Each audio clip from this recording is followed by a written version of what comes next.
2021년 1학기 종강예배 가운데 오신 여러분을 주님의를 축복하고 환영합니다. 저희 다락방장님들 그리고 우리 임동현 선교팀장님 이렇게 연기 잘하는지 몰랐습니다. 너무 감동이고 또 그 가운데서 그 지역에 계시는 선교사님들 뵈서 얼마나 기쁜지 모르겠습니다. 참 고생하시는 선교사님들의 그 영상을 보면서 마음속에 감동과 약간의 저희 마음속에 울컥하는 마음이 들 정도로 귀한 일들 하시는 분들 또 이 종강예배 때 봐서 너무 좋았습니다. 그리고 또 국내 아울리치로 또 가셨던 온유다락방 너무 고생하셨고, 또 다른 다락방도 이번에 저희가 국내 아울리치를 통해서도 하나님께 영광 돌려주시는 그날이 왔으면 좋겠습니다. 특별히 또 이 많은 영상을 준비했던 우리 미디어팀 팀장님, 우리 김현정 권사님과 또 미디어팀 분들 진심으로 감사드립니다. 이거 하시면서 손목 이렇게 파스 붙이는 것까지 봤는데요. 너무 고생하시면서 또 예배 가운데 우리에게 참 좋은 은혜와 감동을 주셔서 너무 감사드립니다. 오늘 하나님께서 우리에게 주시는 말씀 보도록 하겠습니다. 오늘 하나님께서 우리에게 주시는 말씀은 마태복음 15장 22절에서 28절까지의 말씀입니다. 제가 말씀을 봉독하겠습니다. 네, 제가 읽겠습니다. 예수께서 그곳을 떠나 두로와 시돈으로 가셨습니다. 그 지방에 사는 한 가나안 여자가 예수께 와서 울부짖었습니다. 자비를 베풀어 주십시오. 주 다윗의 자손이여, 제 딸이 귀신 들려 몹시 괴로워하고 있습니다. 그런데 예수께서는 아무 대답도 없으셨습니다. 그러자 제자들이 예수께 와서 간청했습니다. 저 여인을 돌려보내시지요. 계속 우리를 따라오면서 소리 지르고 있습니다. 예수께서 대답하셨습니다. 나는 이스라엘 집에 잃어버린 양들 외에는 보냄을 받지 않았다. 그 여인이 예수 앞에 나와 무릎을 꿇고 말했습니다. 주여, 나를 도와주십시오. 예수께서 대답하셨습니다. 자녀들의 빵을 가져다가 개들에게 던져주는 것은 옳지 않다. 그 여인이 말했습니다. 그렇습니다, 주여. 하지만 개들도 주인의 상에서 떨어지는 부스러기는 먹습니다.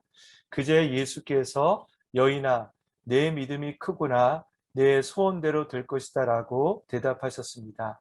바로 그때 그 여인의 딸이 나았습니다. 아멘. 저는 이 성경을 읽으면서 참 하나님의 말씀을 통한 감동을 받습니다. 특별히 이번 1학기 가운데 저희 안에 성경 90일 동안 읽는 그 시간이 얼마나 감동이 있었는지 모르겠습니다. 처음에는 어떻게 읽을까라는 생각을 하면서 또 많은 분들이 참여할 수 있을까라는 생각을 했었는데 정말 많은 분들이 또 참여하셨고요. 그 가운데 매일마다 이 카톡에 카톡 하면서 올라오는 그 소리 속에 얼마나 많은 감동의 이야기가 있었는지 생각하면 생각할수록 우리 안에 있는 그 하나님의 감동 있는 시간들을 보냈습니다. 제가 듣기로 이 사랑다락방 그 감동이 있어서 이번 여름에도 다시 한번 여름 방학 때 성경을 일독할 계획을 가지고 또 자원하는 분들이 모여가지고 읽는다라는 얘기를 했습니다. 여러분, 하나님의 말씀은 이렇게 우리에게 감동을 주고 있죠. 말씀을 읽을 때 우리는 하나님 안에서 소망을 찾게 되고 우리의 길을 발견하게 되고 다시 한번 우리에게 용기를 얻는 것이 바로 하나님의 말씀입니다. 그런데 늘 저는 그렇지는 않더라고요. 가끔은 이해되지 않는 하나님의 말씀이 있습니다.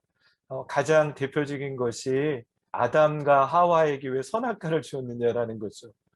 만약에 그걸 주지 않았다면 우리에게 이렇게 고난이 없고 죽음이 없는 삶을 살았을 텐데 하나님께서 왜 우리에게 그런 아픔을 주셨는가라는 생각을 할 때가 있습니다. 그런데 오늘 읽은 이 본문의 말씀도 저에게는 잘 이해가 되지 않는 말씀입니다. 원래 우리가 알 때 예수님은 사랑의 주님이라고 알고 있죠. 그래서 아시는 것처럼 탕자를 기다렸던 그 하나님의 마음으로 우리를 사랑하시는 분이 예수님이시고 심지어 간음한 여인까지도 주님께서는 용서하셨던 것을 우리는 알고 있습니다. 하지만 적어도 이 본문에서는 그런 예수님의 모습이 나와 있지 않습니다. 오히려 이 여인의 간구에게 나는 이스라엘 사람들 외에게는 보냄을 받지 않았다라고 말하고, 또한 그 축복이 개들에게 가는 것은 맞지 않다라고 말하는 그런 무정한 예수님의 모습이 느껴집니다. 제가 알고 있는 사랑의 예수님은 절대 아닌 것 같아요. 그런 예수님의 모습을 오늘 본문 말씀에 보면서 저는 성경을 읽다가 이것이 과연 어떤 의미인가라는 생각을 하면서 멈추고 고민한 적이 여러 번 있었습니다. 반면에 이 예수님과 함께 큰 갈등을 이루고 있는 이 여인은 어떻습니까? 이 예수님께서 됐다, 그만 가라라고 말하지만 끝까지 주님께 붙들고 주님께 귀신 들린 자기의 딸을 고쳐달라고 말하는 이 여인의 모습은 무례해 보이기도 합니다. 어느 정도 무례해 보이냐면 그것을 보다 못해서 제자들이 이제 주님 저 여인을 돌려보내시지요 라고 말할 정도로 너무나 시끄럽게 그 주위 가운데서 외쳤던 그 여인을 보면서 그 여인은 참 무례한 사람은 아닌가라는 생각을 해 보았습니다. 여러분, 이 본문의 말씀은 우리에게 어떤 메시지를 주고 있을까요? 어, 오늘 이 말씀을 통해서 우리는 생각할 때 이 여인처럼 포기하지 않는 신앙을 갖는 게 맞다라고 얘기할 때가 있어요. 붙들자, 절대 포기하지 않으면 주님께서 응답해 주실 것이다 라고 말하는 것이죠. 그래서 옛날에 저희 신앙의 선배들은요, 산에 가서 밤기도를 드렸어요. 산에 가서 나무를 붙들고 나무가 뽑힐 때까지 기도하면 하나님께서 우리에게 응답해 준다라는 그런 신앙을 가졌죠. 맞습니다, 여러분. 우리가 주님을 붙들 때 그렇게 붙들어야 됩니다. 그것을 멈추는 것이 아니라 주님께서 우리의 응답하실 주님이라는 것을 믿으면서 붙드는 것이 반드시 필요합니다. 그런데 여러분, 이 본문 말씀이 기록된 이 메시지가 과연 그런 의미를 가지고만 했을까요? 예, 근데 오늘 말씀을 읽을 때 우리가 이해돼야 될 부분이 있는데요. 그것은 여기 나와 있는 것처럼 예수님의 대부분의 사역지는 갈릴리였다라는 것입니다. 예루살렘도 있었지만 그 공생의 기간 가운데 가장 많은 시간을 보냈던 것은 갈릴리 지역이었습니다. 그런데 오늘 이 본문의 말씀은 이 갈릴리를 떠나서 두로와 시돈, 이방인의 땅에 가서 있었던 한 사건을 우리에게 들려주고 있습니다. 과연 예수님께서 왜 두로와 시돈으로 갔을까? 예수님께서 원래 익숙했던 갈릴리 지방을 왜 떠나셔야만 했었는가? 라는 것은 오늘 본문의 말씀을 이해하는 데 힌트가 되는 의미이기도 하죠. 바로 오늘 말씀 가운데 있는 이 여인을 만나기 위해서 간 것이 맞습니다.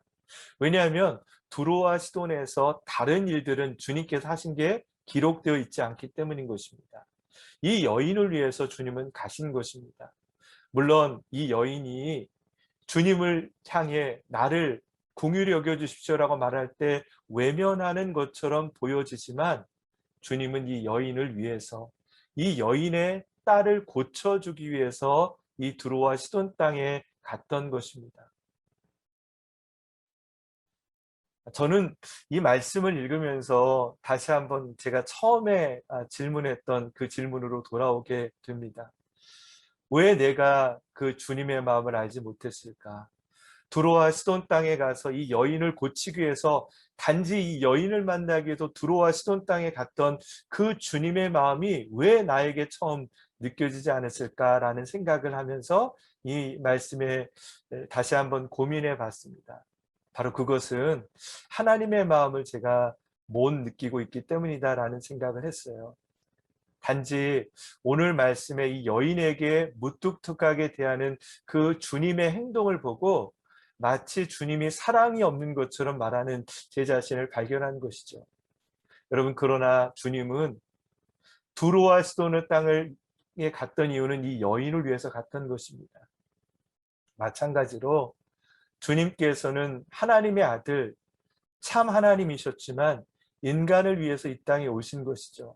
그리고 우리를 위해서 자신의 모든 것을 주시는 것이 주님의 마음입니다.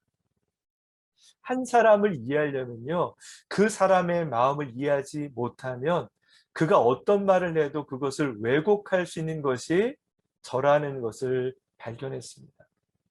제가 성경을 다 이해하지 못하는 이유는 성경이 어렵게 쓰여져서 그런 것이 아니라 제 마음속에 하나님을 공감하지 못해서라는 생각을 하게 됐습니다. 여러분, 혹시 저와 같이 여러분도 그러지 않으세요? 하나님의 말씀을 볼 때 그 말씀 가운데 하나님의 감동이 여러분에게 느껴지십니까? 복음은 바로 그런 것입니다. 복음은요, 예수님께서 우리를 위해서 자신의 모든 것을 주시고 이 땅에 오셨다라는 것이 바로 복음입니다. 여러분, 복음을 읽을 때 우리는 감동을 받고요. 복음을 읽을 때 우리는 눈물이 나는 게 너무나 당연한 것입니다. 나 같은 죄인을 위해서 어떻게 그 존귀하신 하나님께서 이 땅에 오셨는가라고 생각하면 우리는 그 하나님께 너무 죄송해서 눈물 흘릴 수밖에 없는 것이죠. 그런데 우리의 삶이 바쁜 일상 가운데서 그 복음의 감격을 잃어버리고 살아갑니다. 그리고 주님께서 우리를 위해 이 땅에 오신 게 너무 당연한 것처럼 생각하는 우리 자신의 모습을 보게 됩니다. 여러분, 오늘 이 말씀 가운데도 그런 모습을 우리가 보게 됩니다. 사실 오늘 주님께서 두로의 시돈에 갔던 이유는 또 한 가지의 이유가 있었습니다. 바로 그것은 마태복음 15장 1절에서 나와 있는 바리새인과의 논쟁에서 기인되었습니다. 당시의 이 바리새인들은요, 하시딤의 전통을 따라서 자신의 평생을 하나님의 율법을 따라 살아가며 하나님의 말씀으로 깨끗하게 살아가려고 노력했던 사람들이 이 바리새인들이었습니다. 그들은 하나님의 말씀대로 살아가는 것이 깨끗한 삶, 정결한 삶이라고 생각했습니다. 그랬던 그들이 마태복음 15장 2절 말씀에 보면 그들이 예수님께 와서 제자들에 대해서 얘기합니다. 왜 선생님의 제자들은 우리 장로들의 전통을 지키지 않습니까? 음식을 먹기 전에 그들은 손을 씻지 않습니다. 제자들이 율법대로 손을 씻고 음식을 먹어야 되는데 그렇지 않았던 것 같습니다. 그렇게 하는 제자들을 보고 당신이 어떻게 스승이 될 수 있느냐라고 바리새인들은 예수님께 와서 따져 묻고 논쟁하는 장면이 나와 있습니다. 여러분, 이 바리새인들은 이 가운데 자기들은 정결하다는 생각을 갖고 있는 것이죠. 그리고 예수님과 제자들은 말은 그렇지만 정결하지 않다라는 생각을 가지고 이렇게 말하고 있습니다. 그런 그들에게 주님께서 하신 말씀이 있어요. 11절, 12절 말씀에 이렇게 말씀하십니다. 입으로 들어가는 것이 사람을 더럽히는 것이 아니라 입에서 나오는 것, 그것이 사람을 더럽힌다. 여러분, 주님의 말씀은 율법을 지키는 것, 그것이 중요한 것이 아니라 정말 그 사람의 마음이 깨끗한 게 중요하다라고 말하는 것입니다. 그때 제자들이 예수님께 이렇게 말합니다. 12절 말씀에 보면 제자들이 다가와 예수님께 말하였다. 바리새파 사람들이 이 말씀을 듣고 분개하고 있다는 것을 아십니까? 그 말은요, 제자들이 불안한 마음이 있었던 거예요. 예수님께서 오히려 바리새인이 갖고 있었던 율법대로 살아가는 것들을 부정했을 때 오히려 제자들은 예수님을 지지하는 것이 아니라 예수님 그런 말을 하면 안 돼요 라고 말하는 것이죠. 사실 15절 말씀에도 얘기했지만 예수님의 말을 우리는 잘 이해하는 것 같지만 제자들은 그 당시 이해하지 못했어요. 그 비유를 우리에게 설명해 주십시오라고 말하는 것처럼 이 정결법에 대해서 예수님께서 가르쳐 주는 말을 이해하지 못했던 것입니다. 그들도 주님의 말씀 가운데 공감하지 못했던 것이죠. 아까 제가 말씀드린 것처럼 복음을 경험했을 때 눈물이 나고 감동하는 능력이 나야 되는데 그들 역시 제자들이 예수님을 공감하지 못하는 장면이 나옵니다. 가장 대표적인 것이 여러분 아시는 것처럼 사도행전에 보면 하나님께서 베드로에게 많은 짐승이 쌓여져 있는 보자기를 보내고 이걸 먹어라라고 말하시죠. 그런데 베드로는 저는 먹을 수 없습니다라고 말합니다. 하나님께서 주시는 것이지만 그것을 받아 먹을 수 없다라고 말하는 그 베드로의 모습을 보면서 그의 뿌리 깊이 갖고 있는 유대인의 전통과 장로의 전통을 우리는 볼 수 있는 것이죠. 여러분, 왜 우리가 하나님의 말씀을 잘 이해하지 못할까? 하나님의 말씀이 어려운 게 아니에요. 우리가 이 세상을 살아가면서 너무나 이 세상에 익숙해서 살아가고 있는 것이죠. 이 세상의 물질주의에 익숙하고, 이 세상의 성공주의에 익숙하고, 이 세상의 나의 경험에 너무 익숙한 삶을 살아가고 있습니다. 그래서 그 경험에 위배되는 말씀이 받아들이지 않는 것이죠.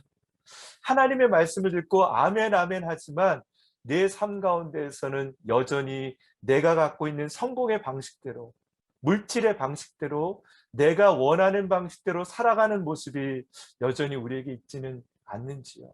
오늘 이 제자들의 모습처럼 말입니다.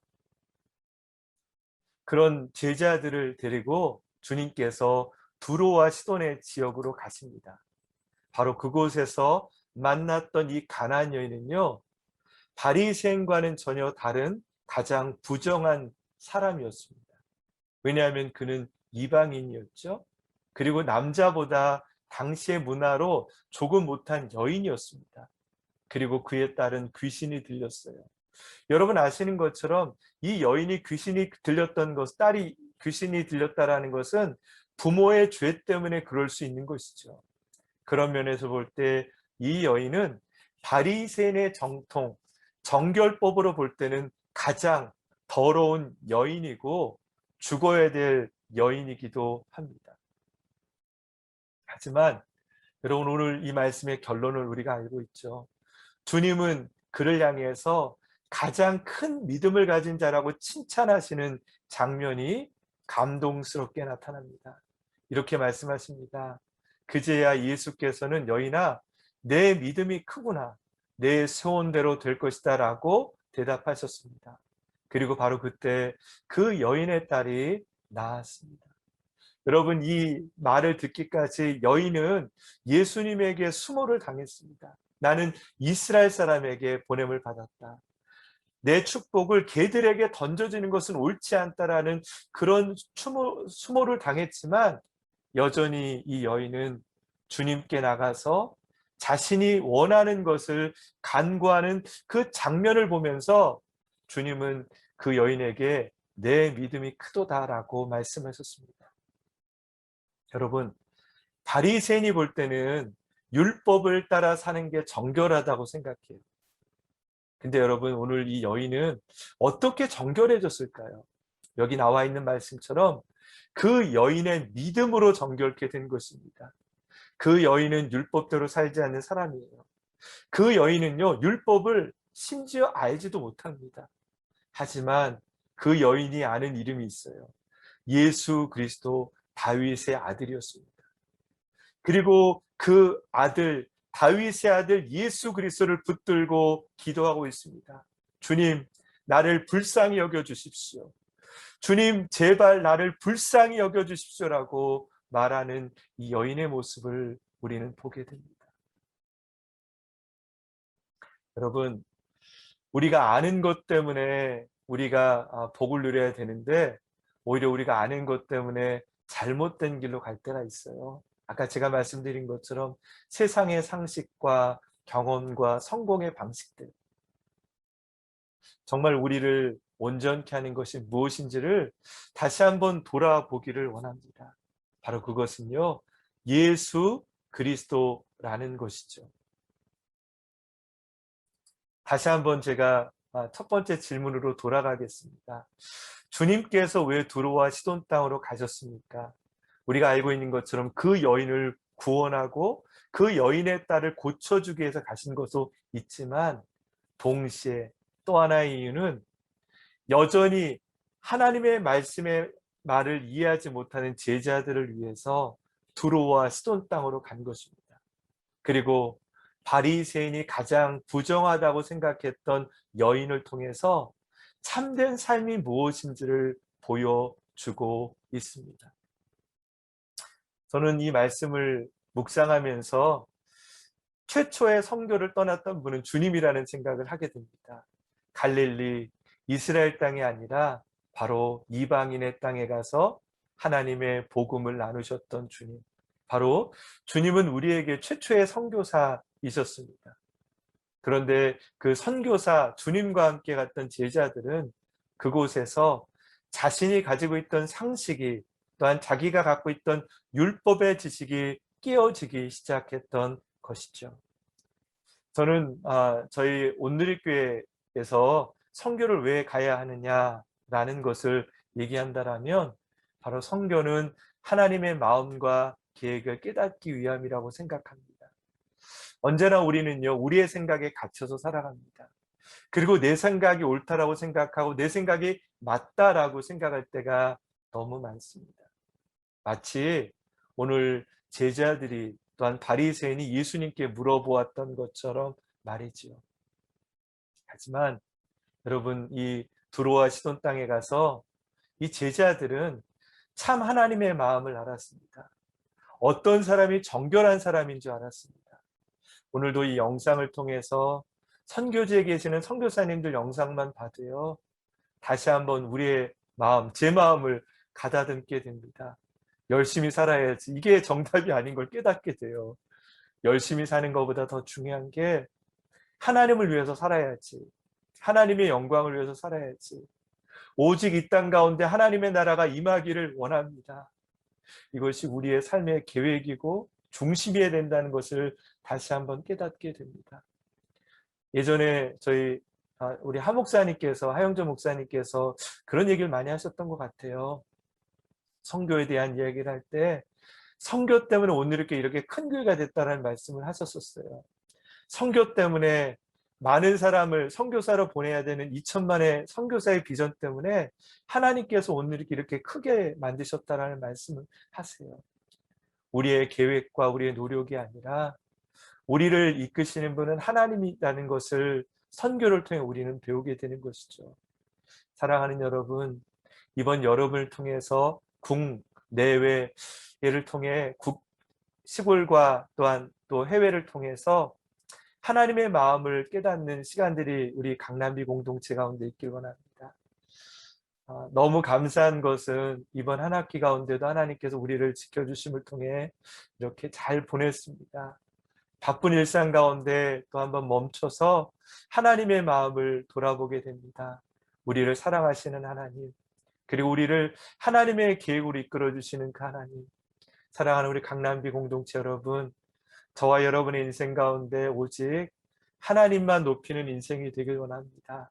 그리고 이번 아울리치를 통해서 다시 한번 나를 향한 그 하나님의 선한 뜻을 깨닫는 시간이 되기를 주의 이름으로 축원합니다.